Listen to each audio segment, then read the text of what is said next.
बिस्मिल्लाहिर्रहमानिर्रहीम। अस्सलाम वालेकुम डियर स्टूडेंट्स। आज हम एक्सरसाइज नंबर 11.3 स्टार्ट करेंगे।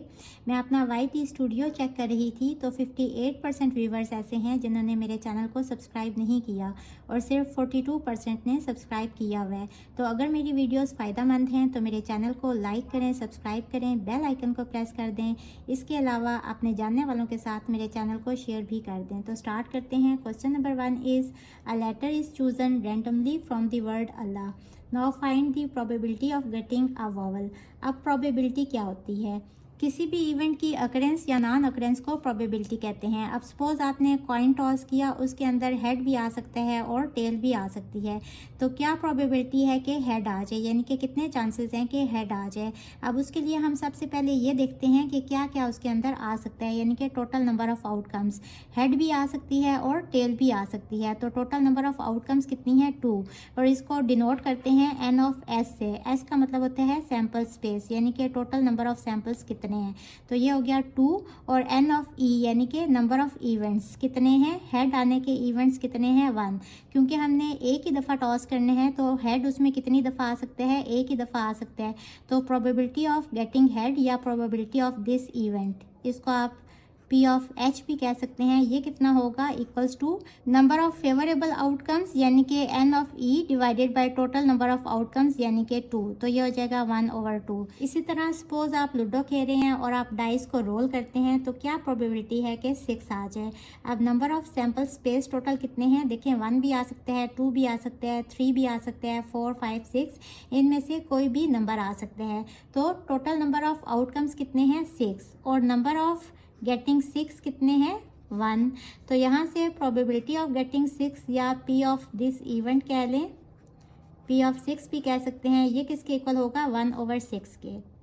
अब इस क्वेश्चन में कह रहे हैं कि अल्लाह के जो लेटर्स हैं ना, ALLAH, ये डिफरेंट पर्चियों पे लिखे हुए हैं और हमने टॉस करना है, कोई एक पर्ची निकालनी है। Now find the probability of getting a vowel. तो क्या प्रोबेबिलिटी है कि वावल आ जाए। हम सबसे पहले लिखेंगे कि नंबर ऑफ गेटिंग वावल यानी कि n ऑफ E which is equals to, अब कितने वावल्स हैं? 1 और 2। 2 वावल्स हैं तो n ऑफ E इक्वल होगा 2 के। और नंबर ऑफ S यानी कि टोटल सैम्पल स्पेसेस कितने हैं, टोटल लेटर्स जितने होंगे वही n ऑफ S होगा। 1 2 3 4 5। तो यहाँ से प्रोबेबिलिटी ऑफ दिस इवेंट या प्रोबेबिलिटी ऑफ वावल इक्वल होगा number of favorable outcomes divided by total number of outcomes, यानी कि नंबर ऑफ फेवरेबल आउटकम्स हैं n ऑफ E which is equals to 2 और टोटल नंबर ऑफ आउटकम्स हैं 5। तो 2/5 is the answer. इसके second part में कह रहे हैं कि क्या प्रोबेबिलिटी है कि H आ जाए। अब अल्लाह लेटर में कितनी दफ़ा H आ रहा है? 1 टाइम। तो n ऑफ E यानी कि number of this event, number of getting H कितना है? 1। और n ऑफ सैम्पल स्पेस यानी कि total number of sample spaces कितने हैं? 1 2 3 4 5। और इसको कहते हैं टोटल नंबर ऑफ आउटकम्स। तो ये फार्मूला लगाएंगे P ऑफ दिस इवेंट यानी कि probability of this event P of H which is equals to number of favourable outcomes divided by total number of outcomes. Number of favourable outcomes है 1 यानी कि n ऑफ H और total number of outcomes n of S equal है 5 के।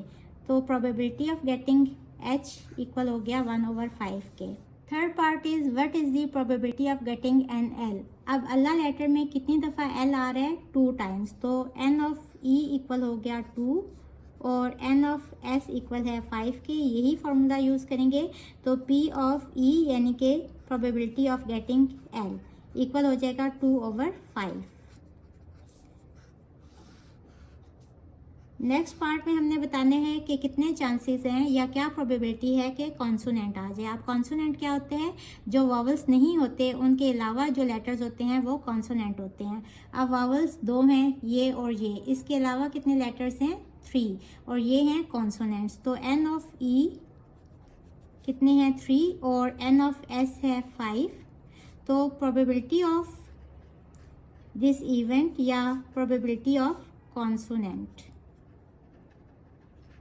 ये equal आ जाएगा 3/5 के। So this is our answer. Question number 2 is a garment factory shipped an order which contained 7,000 jackets, 2,000 sweaters and 3,000 trousers in which 7 trousers, 5 jackets and 9 sweaters are faulty. एक garment factory ने order भेजा जिसमें 7,000 jackets, 2,000 sweaters और 3,000 trousers थे, जिनमें से 7 trousers, 5 jackets और 9 sweaters में फॉल्ट था. If the quality inspector unpacked one item at random, find the probability that it is a trouser. अब कोई इंस्पेक्टर है जिसने क्वालिटी चेक करने के लिए सिर्फ एक आइटम ही अनपैक की है, तो क्या प्रोबेबिलिटी होगी कि वही आइटम ट्राउज़र हो. टोटल नंबर ऑफ जैकेट्स कितनी थी जो उन्होंने ऑर्डर भेजी, 7,000. नंबर ऑफ स्वेटर्स कितनी है, 2,000. और नंबर ऑफ ट्राउज़र्स कितने हैं, 3,000. तो टोटल आइटम्स या इनको कह लें टोटल नंबर ऑफ आउटकम्स,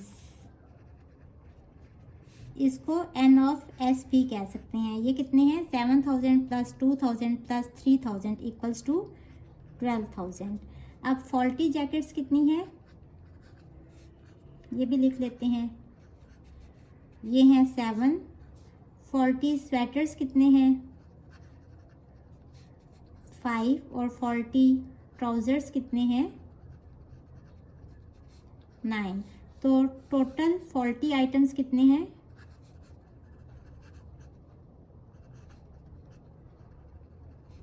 21.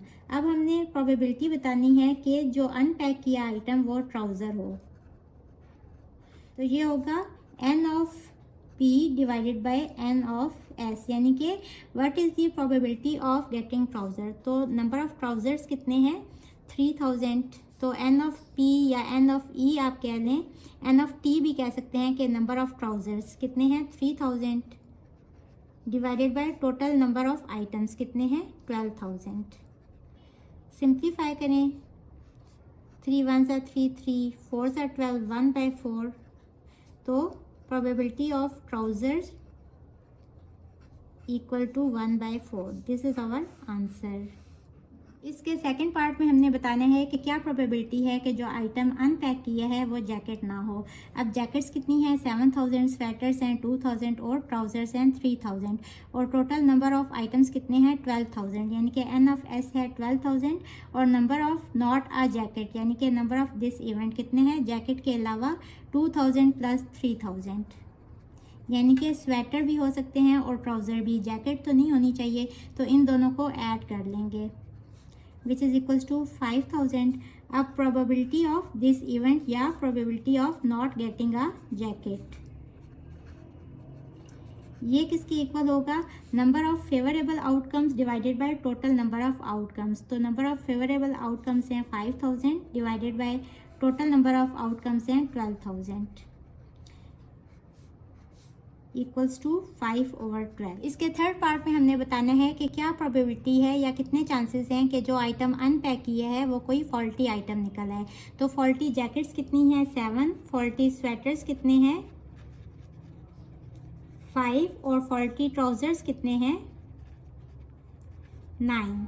तो total number of faulty items यानी कि एन ऑफ ई कह लें या एन ऑफ फॉल्टी आइटम्स कह लें, ये कितने हैं, 7 + 5 + 9 इज़ 21. तो एन ऑफ ई है 21 और टोटल नंबर ऑफ सैम्पल्स कितने हैं, 12,000. तो प्रोबेबिलिटी का फार्मूला यूज़ करेंगे, पी ऑफ दिस इवेंट या probability of getting a faulty item. ये किसके इक्वल होगा, number of favourable outcomes divided by total number of outcomes. तो एन ऑफ ई कितने हैं, 21 और टोटल नंबर ऑफ आउटकम्स कितने हैं, 12,000. इसको सिंप्लीफाई करेंगे तो आंसर आ जाएगा 0.00175. This is our answer. Question number 3 is a number wheel is divided into 8 equal sectors labeled as pansy, lily, orchid, tulip, jasmine, rose, marigold and sunflower. Number wheel है, यानी जिसको स्पिन कर रहे होते हैं, उसके ऊपर 8 हिस्सों में उसको डिवाइड किया गया है और उसके ऊपर ये नाम लिखे हुए हैं। Moss spins the wheel once, Moss ने व्हील को स्पिन किया। Find the probability that pointer stops at rose, तो हमने प्रोबेबिलिटी बतानी है कि उस व्हील का पॉइंटर रोज के ऊपर स्टॉप करे। अब ये सारे फ्लावर्स के नाम हैं, तो एन ऑफ सैम्पल स्पेस कितना होगा, यानी कि किसी भी जगह पे पॉइंटर रुक सकता है। 1 2 3 4 5 6 7 8, तो एन ऑफ एस इक्वल आ गया 8 के, और एन ऑफ ईट यानी कि number of getting rose equal है 1 के। तो probability of getting rose equals to number of favourable outcomes divided by total number of outcomes. ये फॉर्मूला है, ये इक्वल आ जाएगा 1/8। So this is our answer. इसके सेकंड पार्ट में पूछ रहे हैं कि क्या प्रोबेबिलिटी है कि पॉइंटर उस फ्लावर पे स्टॉप कर जाए जिसमें 4 लेटर्स हैं। तो यहाँ एन ऑफ ई कितना होगा, यानी कि number of getting 4 letter flower name. कितने 4 लेटर फ्लावर्स हैं, इसमें 4 लेटर्स आ रहे हैं और इसमें 4 लेटर्स आ रहे हैं। तो एन ऑफ ई इक्वल होगा 2 के, और एन ऑफ एस 8 ही है, तो probability of 4 letter flower name equal हो जाएगा number of favourable outcomes divided by total number of outcomes. तो नंबर ऑफ फेवरेबल आउटकम्स हैं 2 divided by total number of outcomes हैं 8। सिंप्लीफाई करेंगे 1/4, सो 1/4 इज द आंसर। इसके third part में हमने probability बतानी है कि कितने चांसेस हैं कि पॉइंटर मैरीगोल्ड के ऊपर स्टॉप ना करे। तो मैरीगोल्ड के अलावा कितने फ्लावर्स हैं, टोटल 8 हैं, और इसको निकाल के हो जाएंगे 7। तो एन ऑफ ई इक्वल हो जाएगा 7 के, और एन ऑफ एस है इक्वल्स टू 8। तो probability of not getting marigold यानी कि P of this event equals to 7/8। So ये इसका आंसर होगा।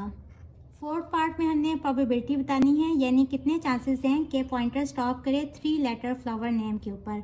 अब इनमें से कोई भी फ्लावर नेम ऐसा नहीं है जिसके 3 लेटर्स हों। तो एन ऑफ ई इक्वल होगा 0 के, और नंबर ऑफ टोटल सैम्पल्स कितने हैं, एस, यानी कि 8। तो P ऑफ दिस इवेंट यानी कि probability of pointer stops at 3 letter flower name equal हो जाएगा 0/8 के, which is equals to 0। Next part में हमने प्रोबेबिलिटी बतानी है कि पॉइंटर स्टॉप करे किसी फ्लावर नेम के ऊपर। तो एन ऑफ ई कितना होगा, अब इनमें से किसी के ऊपर भी अगर पॉइंटर स्टॉप करे तो ये सारे फ्लावर्स नेम ही हैं। तो नंबर ऑफ ई होगा 8, और एन ऑफ एस भी 8 है। तो यहाँ probability of stops at flower name कितना होगा, 8/8 विच इज़ इक्वल्स टू 1।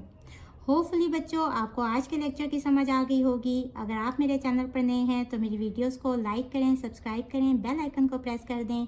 इसके साथ ही मुझे दें इजाज़त। अल्लाह हाफिज़।